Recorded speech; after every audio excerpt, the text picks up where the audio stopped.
Welcome back to Boom, Bincang Orang-Orang Muda. Apa kabar nih sahabat-sahabat Boom? Dimanapun kalian berada, yang biasanya nonton Boom itu di skip-skip doang, pasti kalian sehat-sehat semua ya? Iya, pastilah. Jadi malam hari ini spesial karena aku Dita dan juga teman-teman aku Vivin, Niel. ya kami bertiga masuk frame tiga-tiganya malam hari ini. Dan yang lebih spesial lagi, malam hari ini kita kedatangan tamu yang sangat gagah perkasa, wow, Pecinta anime. pemberani. seorang yang sangat Berjiwa mencintai petualang. STTE dan GPIN. Kita sambut Dengan meriah, Bang Andreas Hutagalung. halo guys.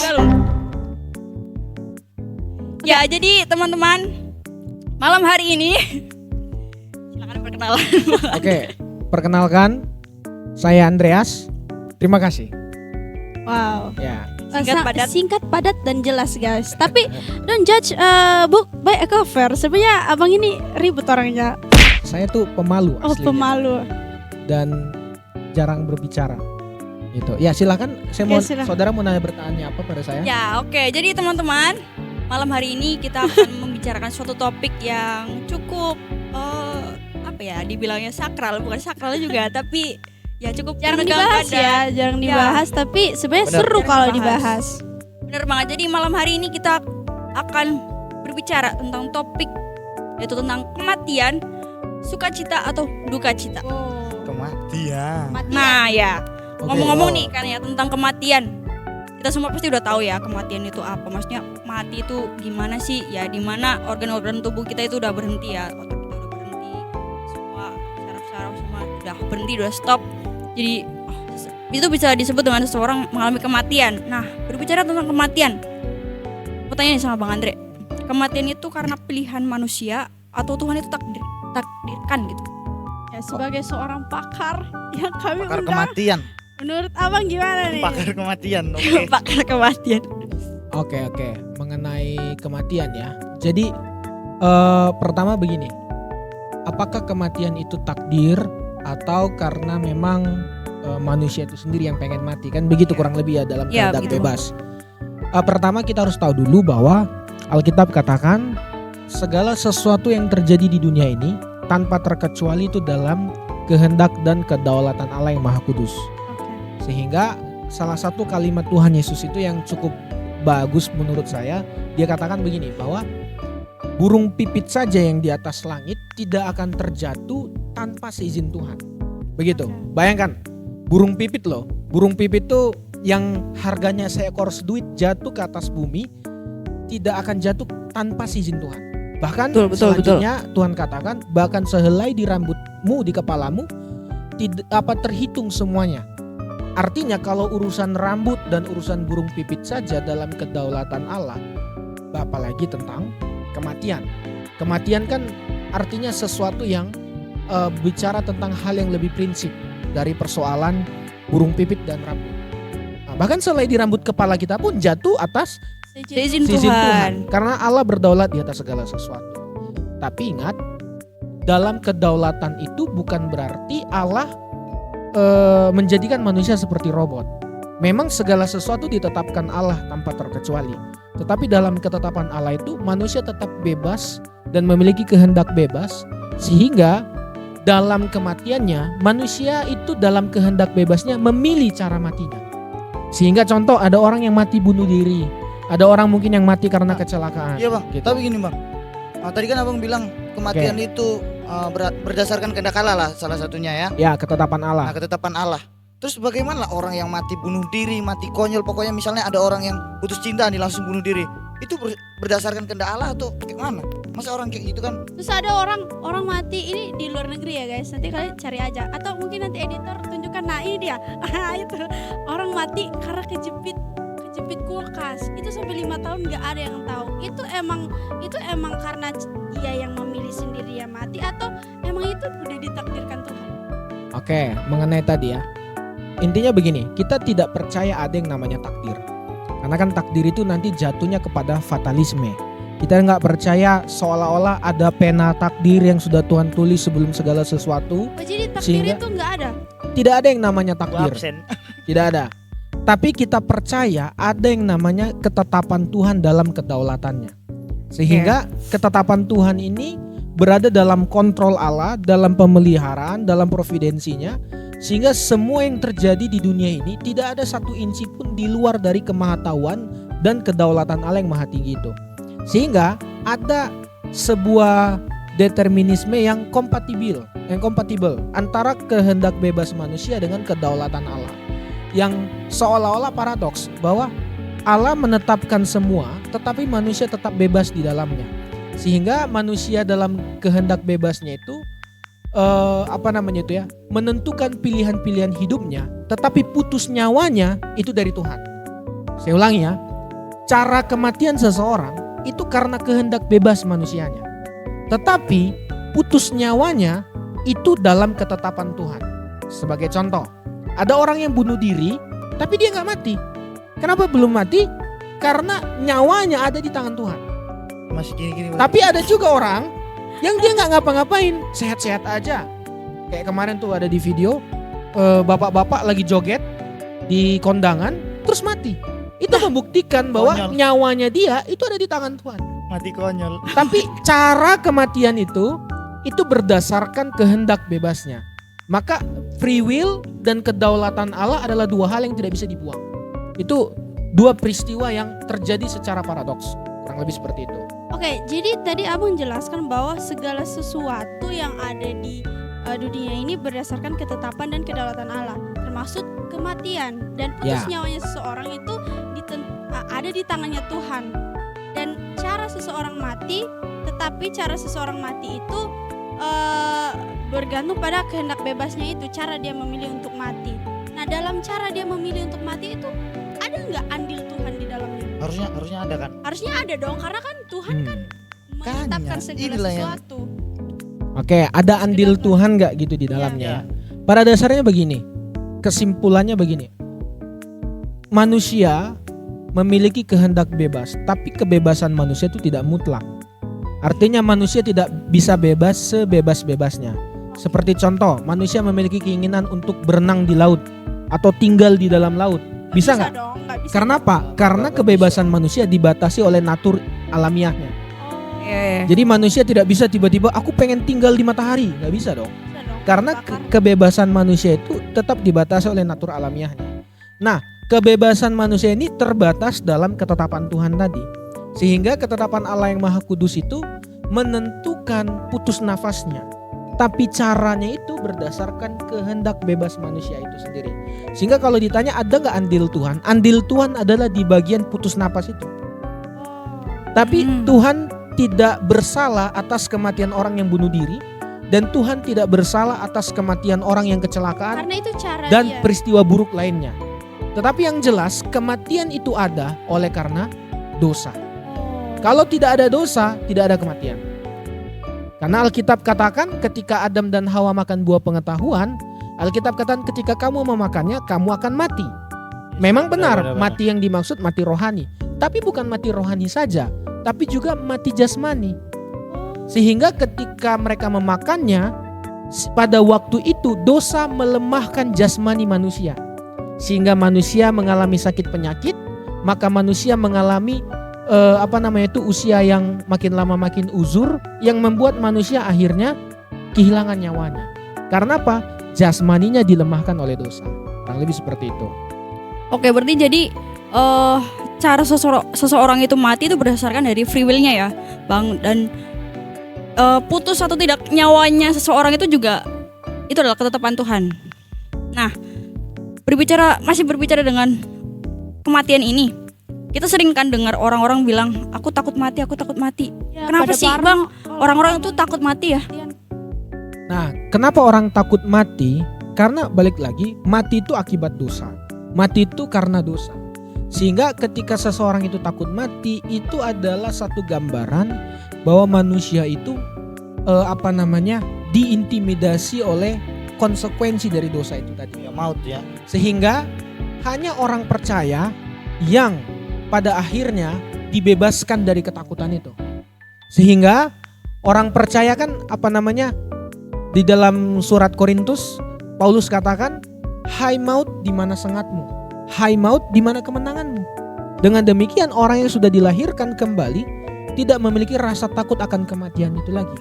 Karena Kristus telah menang atas kematian, Kristus telah menang atas maut. Tetapi untuk orang yang tidak percaya, karena dosa masih menguasai hidupnya, maka muncul ketakutan akan kematian itu. Tapi terlepas dari itu semua, Alkitab katakan kita hanya berkemah di sini. Rumah kita yang sebenarnya adalah di langit baru, bumi baru, di sorga yang kekal bersama dengan Bapa, Putra, dan Roh Kudus. Kurang lebih seperti itu. Berarti kalau untuk orang percaya itu kematian itu adalah suatu anugerah ya Bang? Ya, bukan hanya kematian satu hal yang anugerah, tapi juga kehidupan ini adalah anugerah. Jadi pada dasarnya kematian adalah anugerah yang Allah berikan kepada kita. Tetapi hidup ini juga adalah anugerah yang Tuhan berikan kepada kita. Sehingga kenapa kita katakan kematian adalah anugerah? Apa tuh? Karena kita kalau kembali ke Alkitab, ya kan? Pada awalnya kan manusia diciptakan usianya tuh 800 tahun, 900, Iya. kayak Metusala kan 969 tahun. Panjang-panjang umurnya. Manusia sehari saja berapa kali bikin dosa? Bisa 5, 7, 10, tak terhitung. Semakin panjang usianya, semakin banyak dia dosa melakukan ya. dosa. Berarti mati aja lah mending sekarang kan. Nah. Semakin banyak kita hidup semakin banyak bikin dosa. Iya. Mati sekarang nggak bikin Coba guys, dosa. umur berapa Udah kau kalian? mati aja lu sendiri, Mati ngapain dulu. kau ajak-ajak kami? Iya kan? Bener gak sih? Ya kan? Memang benar. Kalau kita mati nanti, wah kita orang percaya kalau mati masuk surga. Surga. Kalau Sih. begitu, saya bunuh diri, kan tidak Nah. mungkin begitu. Ayolah. Tidak mungkin, Bang. Tidak mungkin. Kayak gitu Jadi pada juga. dasarnya Nggak seperti gitu yang dikatakan- konsepnya, Niel, nggak gitu konsepnya. Ya. Konsepnya kayak gini. Seperti yang dikatakan oleh Paulus, hidup bagiku adalah Kristus dan mati adalah Keuntungan. Salah satu. pada dasarnya. Dan Iya, iya. baca ayat selanjutnya. Oh iya ya. Kata Paulus apa? Kalau aku hidup, aku mau melayani Tuhan. Dan Oke. kalau aku mati, ya aku berjumpa dengan Kristus muka dengan dia. Yang artinya hidup itu adalah anugerah karena ketika kita hidup kita dipakai sebagai alat Tuhan. Dan kalau kita mati itu juga adalah anugerah karena kita berjumpa dengan Kristus adalah Tuhan kita. Artinya hidup kita jangan disia-siakan dengan cara bunuh diri. Hidup kita jangan disia-siakan dengan mengakhiri dengan cepat. Karena hanya orang depresi yang mau bunuh diri. Orang beriman tidak mungkin bunuh diri. Karena orang yang beriman memiliki Kristus di dalam hatinya yang mengisi kekosongan dalam dirinya sehingga saya percaya Ku orang pikir beriman tidak mungkin depresi. Terus Betul, kematian yang serahkannya ideal itu gimana sih Bang? Kematian yang ideal itu seperti yang dikatakan di Wahyu 14 ayat 13. Wahyu 14. Berbahagialah orang yang mati di dalam Tuhan. Itulah Oh, kematian itu yang ideal. Kalau kita mati di dalam iman kita, di dalam Tuhan, kita mati dalam memegang iman itu sendiri. Kurang lebih seperti itu. Oke. Itu kan tentang kenapa orang-orang itu takut mati ya, Bang. Terus orang-orang mati itu, orang yang sudah mati itu mereka pergi kemana sih, Bang? Mereka pergi kemana? Ya rohnya tuh kemana? Ya, rohnya kemana mereka? Rohnya jalan-jalan ke Kita pengkhotbah jelas mengatakan bahwa tubuh kembali menjadi debu, tetapi roh kembali kepada Allah. Kepada Allah Sang Pencipta. Itu jelas kata kita pengkhotbah. Nah artinya begini, kematian seseorang itu bukanlah sesuatu akhir dari segalanya. Karena ada afterlife. Karena roh yang ada dalam diri kita ini itu immortal, kekal. Tuh, roh kita itu akan terus hidup. Nah sehingga kalau ditanya kemana orang mati, yang jelas Alkitab katakan seperti yang diucapkan oleh Tuhan Yesus kepada orang yang di sebelah kanannya. Yesus katakan engkau bersama-sama dengan aku ke Firdaus. Seperti Stefanus juga ketika dia mati dia melihat langit terbuka, dan dia percaya bahwa dia mati masuk surga. Pada dasarnya orang beriman kalau mati rohnya kembali ke surga. Tetapi kalau orang yang tidak beriman rohnya masuk neraka. Yang jelas tubuhnya ada di kuburan, tetapi rohnya kembali kalau yang beriman ke surga, kalau yang tidak percaya kepada neraka. Yang jelas tidak ada tempat lain. Tidak ada tempat lain. Nah, kemudian nanti di akhir zaman nanti akan ada hari kebangkitan tubuh. Pada waktu itulah roh orang percaya yang ada di sorga dan roh yang tidak percaya yang ada di neraka disatukan dengan tubuhnya. sehingga nanti kita memiliki tubuh kebangkitan yang sama seperti tubuh iya, Bang. kemuliaan Ini Kristus. Tiba-tiba kepikiran kan dari tadi bahas tentang orang mati nih. Terus kayak mana sih Panan kalau orang yang mati suri? Rohnya itu kan kemana? Rohnya kemana tuh? Kan tadi kan roh orang mati dia perginya ke surga kan. Kalau yang percaya ketemu sama Tuhan. Terus kalau orang yang mati suri itu gimana? Rohnya kemana? Iya. Ya rohnya tidak kemana-mana dong. Tapi ada Tidak kemana-mana rohnya. ada orang di luar sana, ada pendeta yang menyaksikan bahwa waktu dia mati suri, dia tuh ke surga. Terus dia bertemu, bahkan dia bilang dia bertemu dengan Abraham, dia bertemu dengan Aduh. Tuhan Yesus. Agak Abraham. lain atau gimana ya pandangannya? Berarti kalau dia berarti orang yang mati suri itu dia udah tahu, dia udah di spoiler dong tentang surga. Makanya tentang anehnya. Spill ya. Anehnya lagi itu loh. Mereka bikin konten. Ya. Bikin konten setelah masuk surga kan. Dibilang gitu di situ ngomong, "Kenapa nggak pas di surga aja bikin Iya. konten? Woi, aku udah lagi di Nge-vlog. surga nih. Ketemu Abraham, ketemu Yesus." Iya. Kan di situ ya. baru percaya kita kan. Gimana tuh Benar. orang yang Makanya. mati suri terus dia bilang dia ke surga, rohnya ke surga, Gitu gimana ya. tuh Bang? Pertama begini, kita tidak bisa menyangkali secara medis ada namanya mati suri. Mati suri itu kan yang dimana penjelasannya itu tampak luarnya itu seolah sudah mati. Dimana seakan-akan jantung tidak lagi berdetak, tidak ada lagi denyut nadi, tetapi otak masih berfungsi.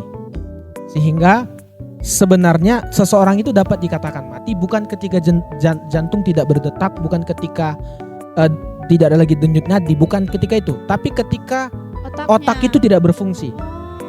Nah, maka bisa saja dalam beberapa momen seseorang itu tubuhnya tidak berfungsi tapi otaknya masih bergerak. Nah, sehingga kalau di rumah sakit, setahu saya sih ya, Iya, dibiarkan beberapa jam. Iya. Ya, ada sekian- Itu alasannya sekian guys. jam atau sekian menit, nggak tahu lah berapa, ada waktu tertentu di mana mayat itu tidak langsung diformalin. Kalau tapi dibiarin aja dulu karena untuk melihat Takutnya apakah dia tiba-tiba hidup dia kan guys. Makanya begitu. jadi Pada dasarnya itu. Nah, yang jelas mati suri itu belum bisa dikatakan mati atau mati yang dimaksud terpisahnya tubuh dan roh. Belum bisa kita katakan demikian. Yang jelas orang mati suri rohnya tidak kemana-mana. Nah, kalau ada pendeta yang mengatakan ketika dia mati suri kemudian dia masuk surga, Aneh. gimana ceritanya itu? berarti itu Kalau emang bohong bener dong. kenapa nggak bikin konten di Tunggu, sana? tunggu. Itu bohong dong.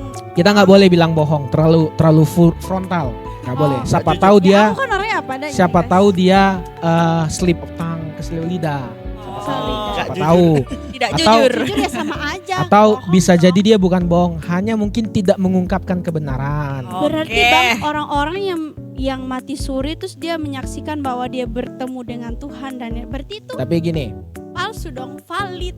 gini. Sebelum dijawab, Palsu. kita ingat dulu di cerita di Korintus ada peristiwa di mana Paulus itu dia mengalami satu peristiwa spiritual yang begitu luar biasa. Ya. Peristiwa itu di mana si Paulus itu dia melihat satu peristiwa di mana dia naik ke sorga. Oh, itu cerita tentang diri dia sendiri itu. Memang di teks itu dia menggunakan kata ganti orang ketiga, tapi sebenarnya itu menjelaskan dirinya. Oh, belajar nih guys ya. Yang jelas di dalam teks itu Paulus katakan, apakah di dalam tubuh atau di luar tubuh, aku tidak tahu. Yang jelas dia tahu benar dia dibawa ke surga. Entah dalam penglihatan, entah tubuhnya bulat-bulat, entah rohnya saja dia tidak tahu.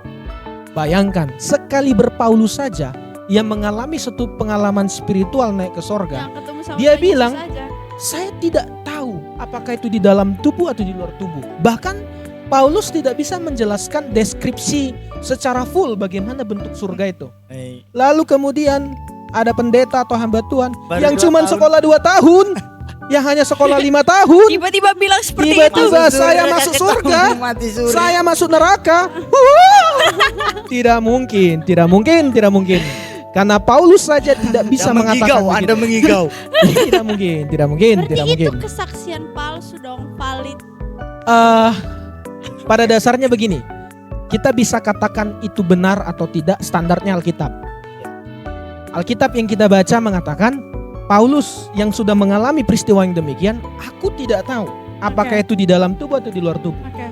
Tiba-tiba ada orang yang memberi kesaksian detail banget. Dia lihat di neraka contohnya ada malaikat yang menyiksa orang-orang berdosa. Dia lihat di sorga ketemu Bapak Abraham. Maksudnya Pakai chip. Paulus aja nggak sedetail itu tahu. Iya.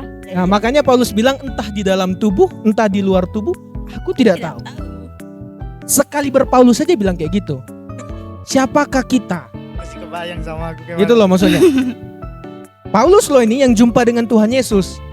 Sedangkan kita seonggok manusia ini, Jadi guys, hari berbuat kalau dosa. ada yang bersaksi kayak gitu, itu saksi palsu. Saring disaring. pada dasarnya kita menguji setiap kesaksian. Ya, benar. Karena kesaksian itu kan subjektif. Oke. Yang tidak bersalah adalah Alkitab. Kesaksian itu hanya dia dan Tuhan yang tahu kan. Kebenaran itu hanya dia dan Tuhan. Emang ada yang lihat dia masuk surga? Iya sih. Gitu. Atau ada tokoh tertentu gitu kan mengaku dia naik ke surga dengan cara bagaimana? Ya, itu kan hanya subjektif. Tidak ada Kayak saksi Elia, mata. mungkin kayak Elia Iya. dia ikut mungkin. Benar, tetapi Alkitab itu jelas sebagai kebenaran standar kita sebagai Yes. orang percaya. Jadi Kurang lebih kita seperti itu. segala sesuatu back to the Bible ya. Benar. To the Sola Bible, guys. scriptura, back to Bible. Kurang lebih begitu. Oke. Oke. Jadi kan Bang, Tapi udah jelas tadi kan? ya udah jelas. Siapa Jelas. tahu masih Ini Orang orang mati pergi kemana udah jelas ya. Terus tentang mati suri itu jadi ya tolong disaring-saring ya kalau ada yang kesaksian udah ketemu Abraham, udah lihat disiksa di neraka gimana itu harus disaring-saring kita. Kita Jadi pinter-pinter intinya itu. orang kalau mati tuh rohnya ya kalau dia orang beriman ke surga, kalau nggak Mungkin lagi beriman ke ngefly neraka.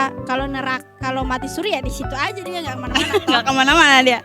Tunggu aja pasti bangun itu. Iya pasti bangun guys, ditampar aja pasti bangun. Mati suri itu mungkin bisa dikatakan mirip-mirip seperti pingsan. Oh. Begitu. Tapi bedanya pingsan itu masih nampak Pokoknya nafasnya, masih kelihatan detak jantung. Tetapi kalau mati suri kan nampak luar itu kayak seolah-olah sudah mati. Kayak gitu, nampak luarnya. Tapi kan sekali lagi kalau fungsi otak itu masih berjalan, dia masih hidup. Ya, Kurang lebih ya, seperti ya. itu. Nah, ada lagi ini, Bang. Hmm. Jadi kan setiap kita kan maksudnya kan punya tradisi masing-masing gitu dalam upacara Ya, ya. pemakaman. Setiap suku, setiap agama itu punya Ya, cara ya. masing-masing. Ya. Dalam Kristen lah dulu. Boleh nggak sih Bang kita mendoakan orang yang sudah mati? Mendoakan orang yang Sudah mati. Oke. Kita doain. contoh kita doain gitu kan, 10 hari dia mati kita doakan.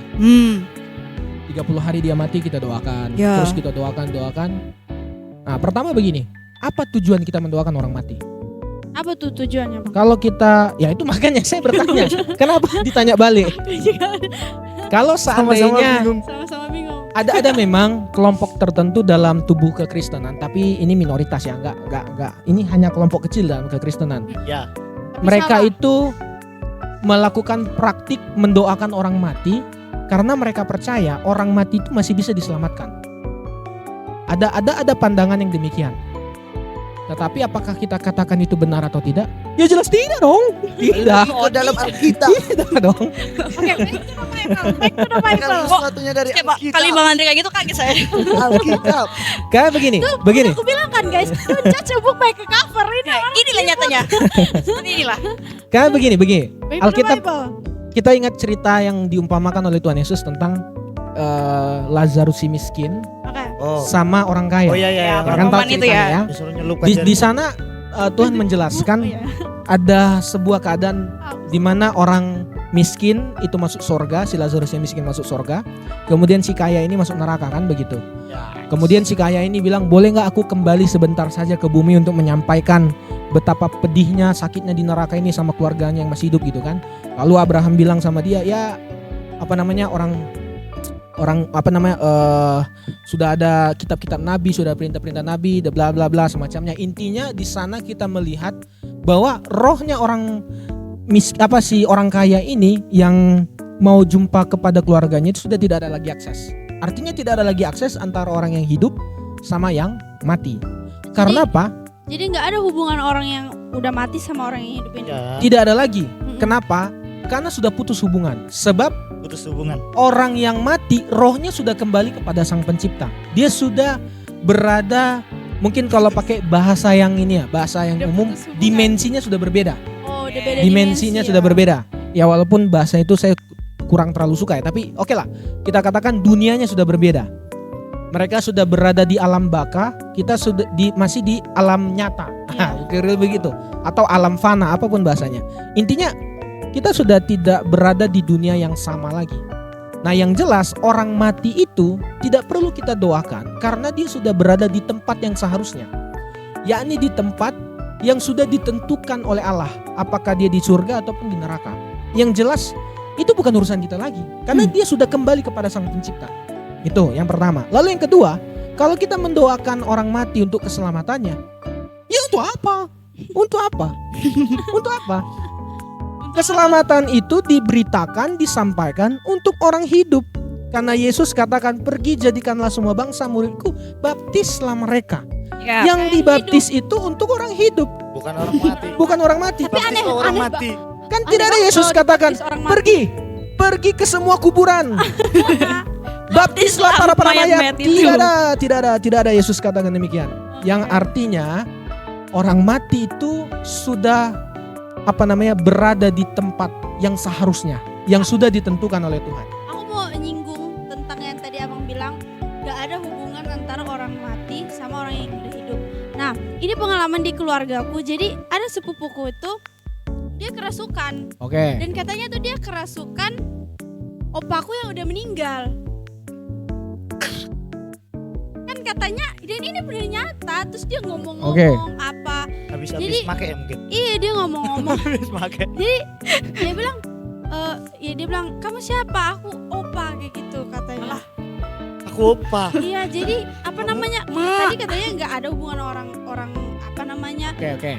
orang hidup sama orang mati. Tapi kok bisa ada orang hidup kerasukan Jadi, orang mati? Intinya Roh orang mati. ada realita di mana tradisi-tradisi tertentu ketika orang mati bisa saja roh orang mati itu masuk ke dalam tubuh seseorang, kemudian dia merasuki tubuh orang itu, lalu orang itu cosplay. Jadi ini ya, cosplay Kayak jadi wibu. Orang cosplay anime. jadi ini orang cosplay. mati itu ya, gitu kurang lebih seperti itulah ya. Wibu. Kalau setan cosplay manusia. Namamu siapa? Contohnya, contoh ya, contoh. Nih, si Dita punya sepupu kan, namanya Ini harus disensor ini, harus disensor ini. namanya Niel ya, namanya Niel. Oke, contohnya ya. Namanya Niel. Ikut aku. Terus Niel mati kan. Contohnya Niel mati Oke. kan. Terus dia rasuki si Dita. Terus Dita kok siapa? Aku nih. Contohnya begitu ya. Oke. Gimana tuh? Pertama begini, kita harus tahu terlebih dahulu Alkitab jelas katakan roh kembali kepada Allah. Oke, back to the Bible, Entah itu guys. ke surga, entah itu ke neraka berdasarkan apa yang sudah ditetapkan Tuhan dalam kedaulatannya. Intinya begitu.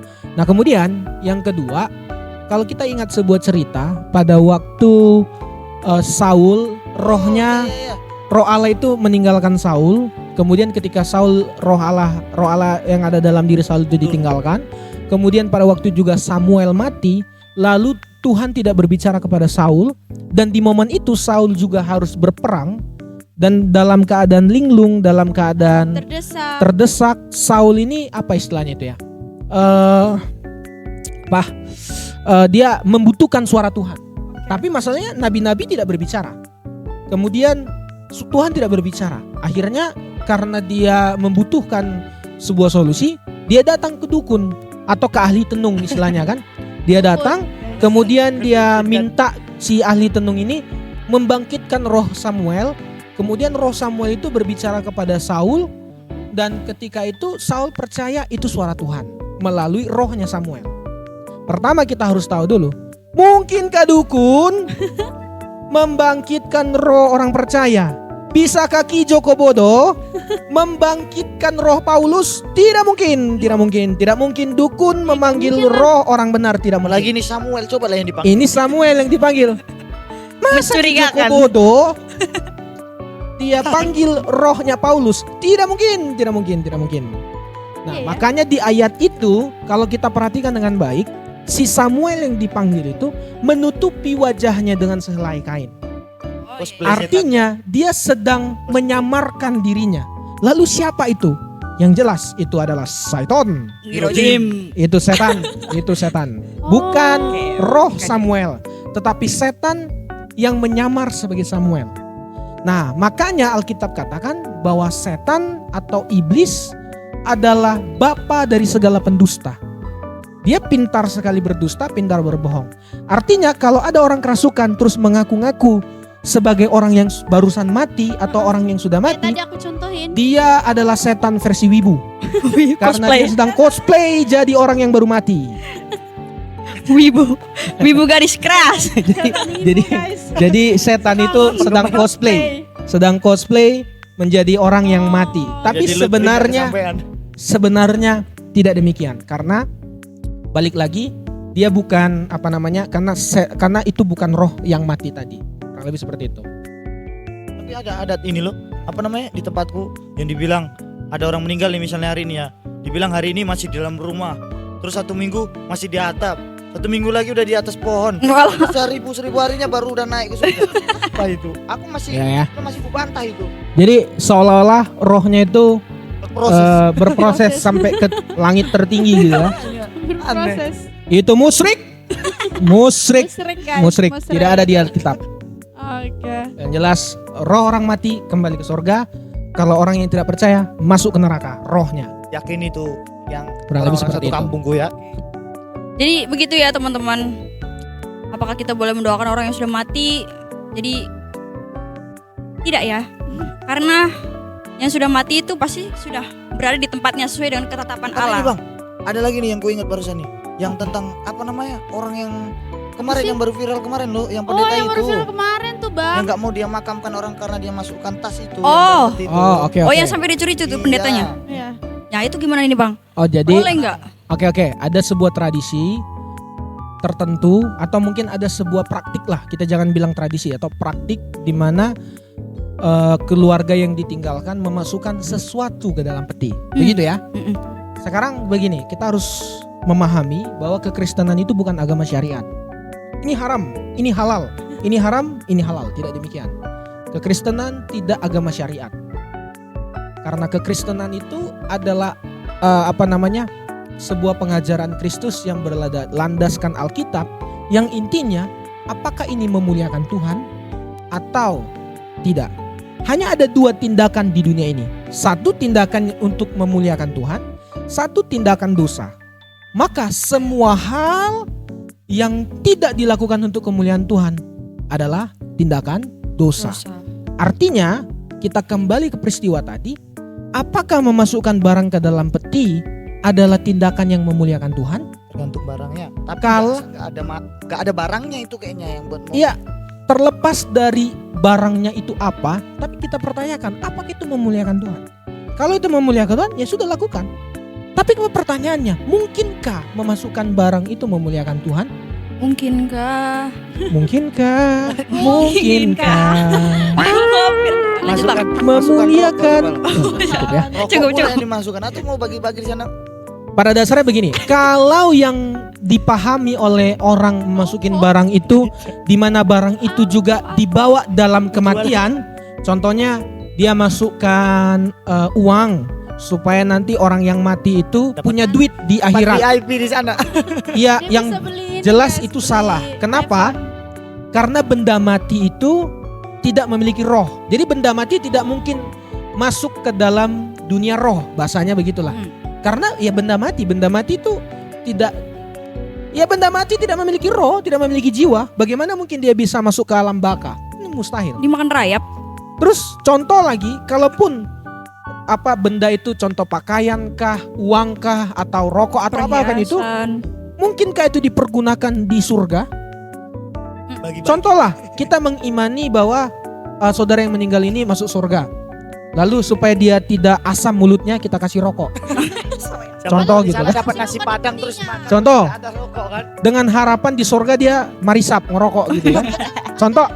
Contohnya begitu. Contoh pemahamannya demikian. Maka pertanyaannya, emang di surga ada api kan? Tidak kan? Oh tidak. Yang ada api ya di neraka. Di neraka ada api. Enggak bercanda isi jokes. Tapi yang jelas begini, tidak mungkin ada hal yang demikian. Artinya benda yang ada di dunia ini tidak dibawa ke surga ataupun di neraka. Semua yang ada di dunia ini adalah barang fana, maka berakhir sebagai barang fana di bumi ini. Yang jelas begitu. Maka pertanyaannya, praktik itu memuliakan Tuhan atau tidak? Itu loh. Poinnya di sana. Kalau itu memuliakan Tuhan, that's it, lakukan. Tapi kalau tidak memuliakan, ya juga jangan. Nah, maka pertanyaannya apa itu memuliakan Tuhan atau tidak? Jawab sendiri. Nah, lebih begitu. Aku bukan ke ini sih yang mereka masukin barang ke peti mati itu. Tapi aku mau soroti itu tindakan si pendetanya ini. Bener gak tindakannya? Masa Oh. dia kan seorang gembala nih. Contoh seorang gembala, kalau dombanya mati masa dibiarkan gitu Kalau aja. pandangan abang sekarang, Iya, misalnya abang gimana jadi nih? seorang Gembala pendeta nih. besar. Oke. Contoh kalau saya jadi pendeta itu, kemudian ada praktik seperti itu. Maka pada dasarnya begini, saya akan tanyakan apa alasannya. Oke. Oke. Kalau itu seandainya alasannya berkaitan dengan sinkritrisme ataupun berhala, tentu kita mengatakan itu tidak boleh. Kalau ada kaitannya dengan demikian. Tapi bagaimana kalau itu hanya untuk mengenang yang mati? Iya. Jadi ada barang-barang tertentu yang kita masukkan. Ya, sekali lagi, kalau barang itu memiliki makna filosofi yang sangat bagus, ya it's okay. Contoh nih, satu contoh. Seandainya kita memasukkan barang tertentu yang memiliki makna untuk memuliakan Tuhan, contohnya seperti kita dandani si mayat ini dengan pakaian yang rapi, ya kan, menggunakan jas, kemudian pakai pakaian yang terbaik, lalu di dalam itu dia dikasih, kalau kayak orang Batak, dikasih ulos yang terbaik supaya ketika dia mati dia dalam penampilan yang terbaik. Nah, bagi saya pribadi itu nggak masalah. Kenapa? Karena kita percaya sebagai orang Kristen dan orang beriman, kalau kita mati, kita menjadi pengantin Kristus. Kita menjadi mempelai Kristus. Sebagai pengantin dan mempelai Kristus, ya kita harus berdandan sebaik mungkin. Maka filosofi dari mendandani mayat atau mendandani orang mati ketika dia mau dikubur, itu sebagai perlambangan bahwa kita mengimani orang ini masuk surga sebagai mempelai Kristus. Tetapi kalau yang dimasukkan itu adalah barang-barang yang istilahnya tidak bermakna. Contoh kita masukkan emas, kita masukkan uang, untuk apa? Itu kan sebuah kesia-siaan. Malah memancing pencuri. Benar. Nah, maka kalau saya jadi pendeta itu, apakah tindakan saya? Mungkin saya pada waktu itu saya sampaikan itu adalah tindakan yang tidak benar ataupun sia-sia. Kau bilang Dan sama keluarganya. keluarga itu. Tapi kalau keluarga itu tetap ngotot harus dimasukkan, pada waktu itu saya bukan memkompromikan tindakannya, tapi saya tetap izinkan dia lakukan itu. Nanti setelah pemakaman, setelah semua selesai, ketika keadaan duka itu mulai mereda, saya akan sampaikan kebenaran bahwa apa yang terjadi adalah sebuah hal yang salah. Karena begini, orang yang berduka itu kan gak nyambung mau diajak ngomong bagaimanapun. Iya benar. Karena dalam keadaan yang sedang psikologinya sedang terganggu.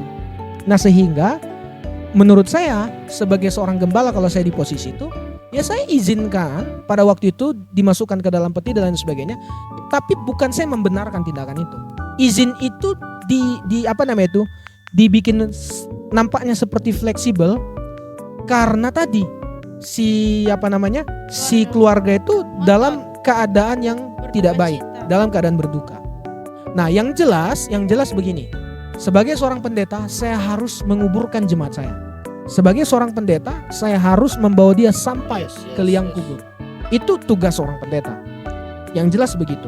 Tapi kalaupun ada praktik-praktik demikian, nanti setelah peristiwa itu baru kita nyatakan kebenaran. Dikasih tahu Karena begini, sesuatu yang benar disampaikan dengan cara yang salah, endingnya tetap akan buruk. Tetapi sesuatu yang benar disampaikan dengan cara yang benar dan waktu yang tepat, hasilnya beda. Karena kan poinnya adalah bagaimana orang yang hidup ini memiliki persepsi yang benar, memiliki pandangan yang benar. Intinya itu loh. Intinya pandangan mereka benar, bukan di dalam praktiknya. Karena kan praktik itu tidak prinsip. Yang prinsip adalah bagaimana pandangannya benar. Intinya begitu. Nah, untuk membenarkan pandangan itu kan kita membutuhkan waktu yang tepat, cara yang tepat, dan bahasa yang tepat. Nah, itu dia kurang lebih. Seperti Jadi itu.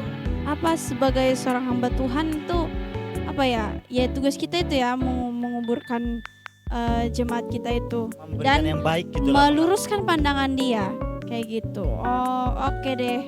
Ya, Lebih seperti berarti itu. kita nggak boleh menghakimi suatu tradisi ya bang. Benar.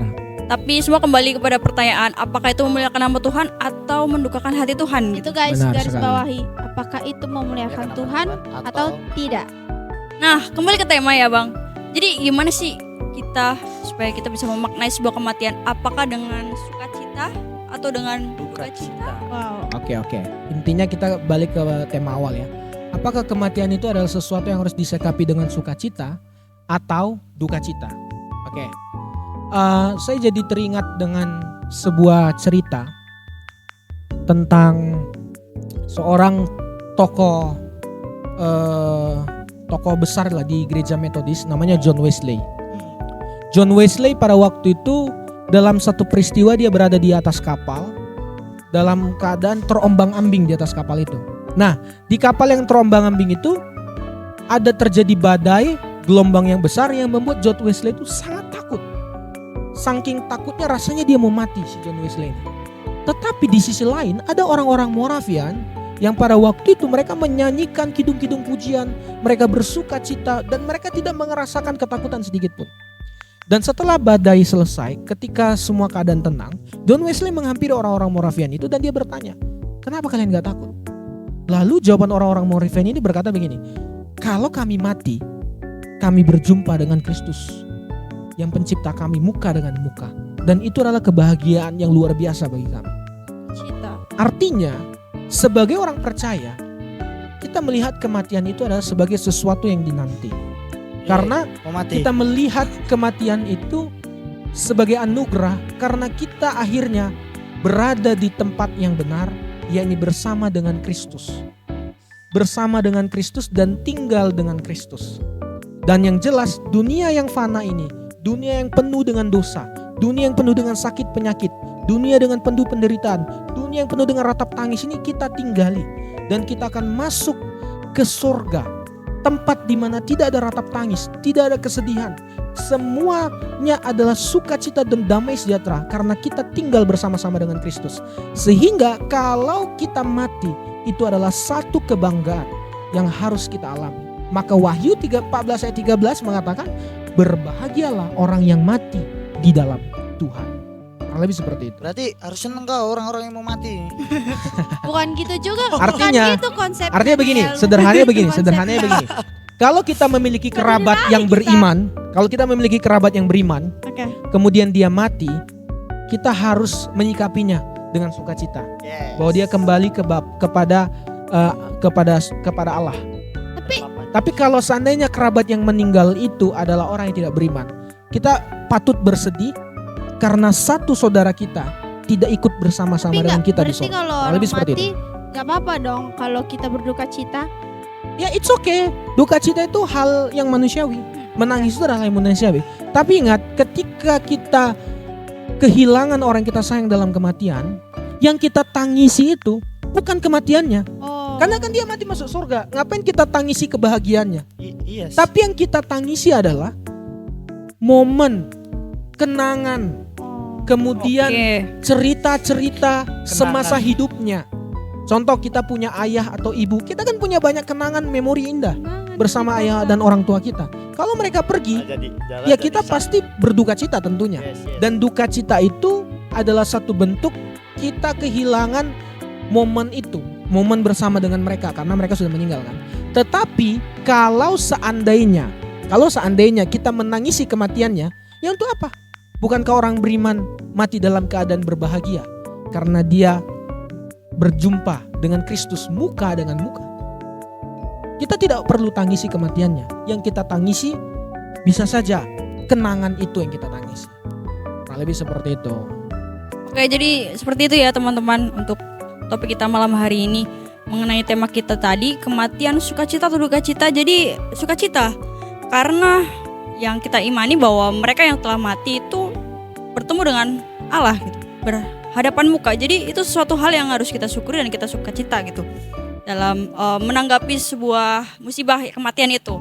Nah, jadi cukup sekian ya teman-teman untuk pembahasan kita malam hari ini. Jadi intinya kematian itu sukacita atau duka cita? Sukacita Sukacita. guys, tapi gak apa-apa kita duka cita, tapi yang kita tangisi itu Dalam adalah momennya dengan orang momennya, itu. kenangannya. Kenangannya. Tapi yang Kenangan harus nggak bisa kita dilupakan. tahu adalah kematian itu anugerah guys. Yes.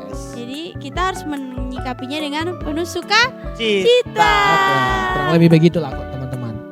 Mungkin ada closing statement dari Bang Andre. Oke. Ya. Closing statementnya mungkin saya baca satu ayat ya. Oke, Dari kita Wahyu juga- Pasal 21. Wahyu. Wahyu pasal 21 ayat yang pertama sampai ayat yang keempat. 4 ayat ya, cukup panjang, tapi kita baca saja. Ini adalah keadaan setelah semua berlalu, yakni langit dan bumi yang baru. Saya akan bacanya ya. Ayat yang pertama, lalu aku melihat langit yang baru dan bumi yang baru, sebab langit yang pertama dan bumi yang pertama telah berlalu dan laut pun tidak ada lagi.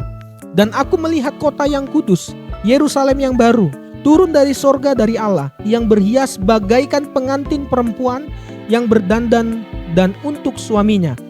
Lalu aku mendengar suara yang nyaring dari tata itu, lihatlah, kemah Allah ada di tengah-tengah manusia, dan ia akan diam bersama-sama dengan mereka. Mereka akan menjadi umatnya, dan ia akan menjadi Allah mereka. Ayat 4, dan ia akan menghapus segala air mata dari mata mereka, dan maut tidak ada lagi. Tidak akan ada lagi perkabungan atau ratap tangis atau duka cita, sebab segala sesuatu yang lama itu telah berlalu. Berlalu. Wah, luar biasa nggak ayat ini? Amin. Yang jelas Alkitab katakan Haleluya. langit yang lama telah berlalu. Tidak ada lagi tangisan, tidak ada lagi air mata, tidak ada lagi sedihan. Artinya jikalau seandainya semasa hidup kita mengalami kesusahan, penderitaan, sakit penyakit, satu peristiwa yang besar, mungkin orang tua kita bercerai, mungkin ada masalah keluarga, mungkin ada persoalan-persoalan yang begitu menyakitkan. Tetapi Alkitab katakan hal tersebut sementara, karena di langit baru dan bumi yang baru kita tinggal bersama-sama dengan Allah, di mana kemah Allah itu turun ke bumi ini, tempat kita tinggal, dan kita berjumpa dengan muka dengan Allah. Maka yang sakit tidak akan lagi sakit, maka yang menangis tidak akan lagi menangis, karena Dia menghapus segala air mata, dan kita mengalami damai sejahtera, sukacita kekal bersama-sama dengan Allah Bapa, Putra dan Roh Kudus di langit baru dan bumi yang baru. Amin. Haleluya. Itu yang kita tahu. Kurang lebih seperti itu. Untuk menyempurnakan pembahasan kita ini, kita tutup dalam doa, Oke, guys. kita berdoa ya. Bang Andre. Mari kita berdoa. Bapa, kami bersyukur untuk seksi ini, di mana kami sudah membahas banyak hal. Yang terpenting adalah setiap orang yang menonton tayangan ini, mereka diberkati dan firman diberitakan, nama Tuhan dimuliakan. Inilah doa kami ya Bapa, di dalam nama anak-Mu Tuhan kami Yesus Kristus kami berdoa. Amin. Oke Amin. guys, thank you yang udah nonton dari awal sampai akhir. Thank you juga yang nonton di awal terus di skip sampai akhir. Thank you yang penontonnya cuma 15 tapi setia. Juga buat Ya penonton- kalian berharga penonton untuk kami. kompleks. Terima kasih. Jangan lupa, iya penonton setia, penonton kompleks. Pak Marlon. Terima kasih Terima kasih banyak. ya Pak. Terima kasih banyak Pak Marlon, Pak Rustam. Terima kasih sudah menonton dari awal sampai akhir. Jangan lupa like, komen dan subscribe. Tolong di komen guys supaya kami tahu kalian tuh hidup. Komen apa aja, amin kayak haleluya. Siapa tahu juga Atau- mereka pengen ada yang mau dibahas Iya, minggu terus depan, kalian kasih Kalau tahu ada aja. yang mau kami bahas, kalian mau kami bahas di minggu depan, bisa komen di bawah apa yang mau kami bahas selanjutnya. Oke guys. Dan Kita akan kembali lagi di jam dan hari yang sama. Sampai jumpa. Dadah. stay tune. Oke, stay tune. Shalom.